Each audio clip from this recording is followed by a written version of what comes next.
வணக்கம். வாங்க கிளிநொச்சி கிச்சனுக்கு. எல்லோரும் எப்படி இருக்கிறீங்க? சுகமாக இருக்கிறீங்களா? இன்றைக்கி நாங்கள் ஆரோக்கியமான கறி ஒன்று தான் வைக்க போகிறோம். ஆரோக்கியம் என்றாலே தெரியும் உங்களுக்கு, ஏதோ கசப்பாத்தான் கறி வைக்க போகிறோம்னு சொல்லி நாங்கள் இன்றைக்கி பாவக்காயில் தான் பால் கறி வைக்க போகிறோம். நான் இதில் குருவித்தலை பாவக்காய் தான் எடுத்துருக்கிறேன். உடம்புக்கு அவ்வளவு அருமையான இந்த பாவக்காய். எனக்கு இந்த பாவக்காயை விடவே மனமில்லை. எங்களோட வீட்டடியில் காய்ச்சி நிற்கிது. கிழமையில் 3 நாள் 4 நாள் ரெண்டாலும் நான் இந்த பாவக்காயை சாப்பிடுவேன். இதை நாங்கள் இப்படி 2ஆக வெட்டி கொள்ளுவோம். நான் இதில் விதையோடு தான் வெட்டுறேன். முத்துனது இருந்தால் மட்டும் அதில் கொஞ்சம் விதைகளை எடுத்துக்கொள்ளுவோம். மற்றபடி அப்படியே விதையோடு போட்டு சமைக்கணும். அவ்வளவு உடம்புக்கு நல்லது. நாங்கள் எல்லாத்தையும் வெட்டி எடுத்துக்கொள்ளுவோம். வெட்டின பாவக்காயை அப்படியே எண்ணெயில் போட்டு லைட்டாக பொரித்து எடுத்துக்கொள்ளுவோம். நல்லா பொரிபட தேவையில்லை. அப்படியே பச்சை நிறம் மாறாமலே நாங்கள் பொரித்து எடுத்துக்கொள்ளுவோம். இந்த அளவுக்கு பொரிஞ்சால் காணும் நாங்கள் எடுத்துருப்போம். இதை கொஞ்சம் சரித்து எடுக்க வேணும், இல்லாட்டி அந்த பாவக்காய்க்குள்ளே எண்ணெய் நிற்கும். இதே போல் எல்லா பாவக்காயும் நாங்கள் பொரித்து எடுத்துக்கொள்ளுவோம்.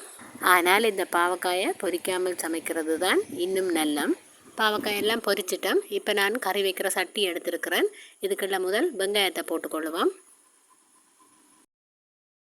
ஒரு 4-5 உள்ளியை தட்டி போட்டுக்கொள்ளுவோம். அதோட பச்சை மிளகாயும் போட்டுக்கொள்ளுவோம். ரம்பை போட்டுக்கொள்ளுவோம். கருவேப்பிலையும் போட்டுக்கொள்ளுவோம். தேவையான அளவுக்கு உப்பு சேர்த்துக்கொள்ளுவோம். மஞ்சள் கொஞ்சம் போட்டுக்கொள்ளுவோம். இப்போ இதில் தேங்காய் பால் விட்டுக்கொள்ளுவோம். தண்ணி பால் தான் விடுறேன். முதல் பால் வேறையாக எடுத்து வச்சுருக்கிறேன். தண்ணி பாலை விட்டுட்டு அப்படியே தூக்கி அடுப்பில் வைப்போம். இந்த வெங்காயம் பச்சை மிளகாய் கொஞ்சம் அவியட்டும், மூடி வைப்போம். இப்போ வெங்காயம் பச்சை மிளகாய் எல்லாம் அவிஞ்சிட்டுது. ஒருக்கா கலந்து விடுவோம். இனி நாங்கள் பொரித்து வச்சுருக்கிற பாவக்காயை போட்டுக்கொள்ளுவோம். பாவக்காய் எல்லாத்தையும் ஒருக்கா நல்லா கலந்து விட்டதுக்கு பிறகு நாங்கள் இந்த கறிக்கு தேவையான புளியை விட்டுக்கொள்ளுவோம்.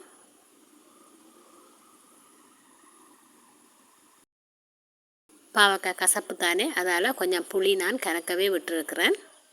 இப்போ நான் இதில் ஒரு கொஞ்சமாக மிளகாய்த்தூள் போட்டுக்கொள்கிறேன். எங்களோட குழம்பு மிளகாய்த்தூள். இதில் மசாலா எல்லாம் இருக்குது. அதுதான் இந்த தூள் ஒரு கொஞ்சமாக போட்டிருக்கிறேன். வாசமாக இருக்கும். இப்படியே மூடி கொஞ்ச நேரம் அவிய விடுவோம். இப்போ பாவக்காய் அவிஞ்சிட்டுது. இனி மூட தேவையில்லை. திறந்தபடியே இந்த பால் கொஞ்சம் வத்துற அளவுக்கு நாங்கள் கொதிக்க விடுவோம். இப்போ பால் எல்லாம் வத்திட்டுது. இனி நாங்கள் முதல் பால் விட்டுக்கொள்ளுவோம். நான் நல்ல திக்கான முதல் பால் எடுத்திருக்கிறேன். எங்களுக்கு தேவையான அளவுக்கு நாங்கள் கணக்கவோ கொஞ்சமாகவோ விட்டுக்கொள்ளலாம். முதல் பாலை விட்டுட்டு ஒருக்கா கலந்து விடுவோம். உப்பு காணாட்டி பார்த்து போட்டுக்கொள்ளுவோம். நான் கொஞ்சம் உப்பு போடுறேன். அதோட இறைச்சி சரக்கு தூள் கொஞ்சம் போட்டுக்கொள்கிறேன். பால் கருதானே நல்ல வாசமாக இருக்கும். இதில் மஞ்சளும் கொஞ்சம் போட்டுக்கொள்கிறேன். போட்டு ஒருக்கா கலந்து விடுவோம்.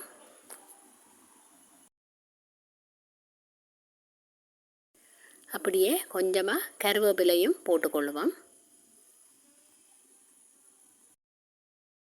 கருவேப்பிலையை போட்டு அடுப்பை குறைச்சிட்டு அப்படியே ஒரு 2 நிமிஷம் நாங்கள் கொதிக்க விடுவோம். 2 நிமிஷம் ஆகிட்டுது. நாங்கள் எங்களோட கறியை இறக்கிடுவோம்.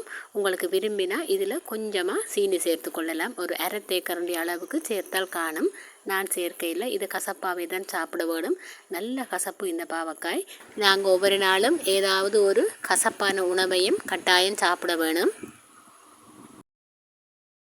நாங்கள் பாவக்காயை குழம்பு வைக்கிறதிலும் பார்க்க இப்படி வச்சிங்கன்னு சொன்னால் நாங்கள் கொஞ்சம் பாவக்காயை நிறையவே சாப்பிடலாம்.